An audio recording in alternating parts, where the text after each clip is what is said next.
आता दारूसाठी लागणार आधार card.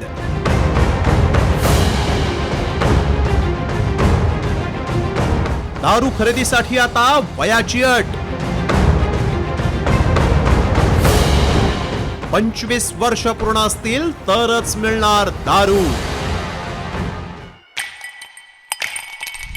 Weekend किंवा नवीन वर्षाच्या स्वागतासाठी जर तुम्ही दारू पार्टी करण्याच्या विचारात असाल तर जरा थांबा।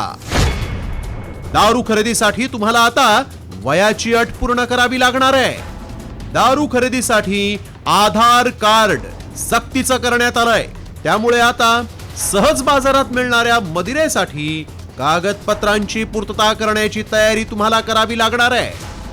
दारूसाठी चक्क आधार कार्ड द्यावं लागेल, तेही ओरिजिनल। आणि इतकंच नव्हे तर तुम्ही तुमच्या वयाची 25 वर्ष पूर्ण केली असतील तरच तुम्हाला दारू खरेदी करता येणार आहे।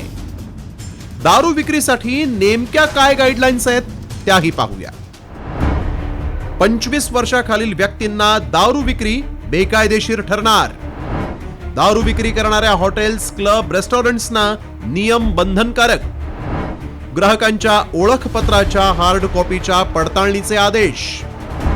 अल्पवयीन तरुणांकडून मद्यपानाच्या तक्रारी वाढल्यामुळे मोठा निर्णय। अल्पवयीन तरुणांना दारू विक्री केल्यास परवाना रद्द होणार। कायदेशीर मद्यपानाच्या वयाच्या नियमांचे पालन न केल्यास कारवाई। अल्पवयीन तरुण तळीराम होण्याच्या घटना मोठ्या प्रमाणात वाढल्यामुळे हा निर्णय घेण्यात आलाय। हा निर्णय जरी चांगला असला तरी हा निर्णय दिल्ली सरकारने घेतलाय। त्यामुळे पुढच्या काळात महाराष्ट्रातही हा निर्णय लागू होण्याची शक्यता नाकारता येत नाही। ब्युरो रिपोर्ट, साम टीव्ही मराठी।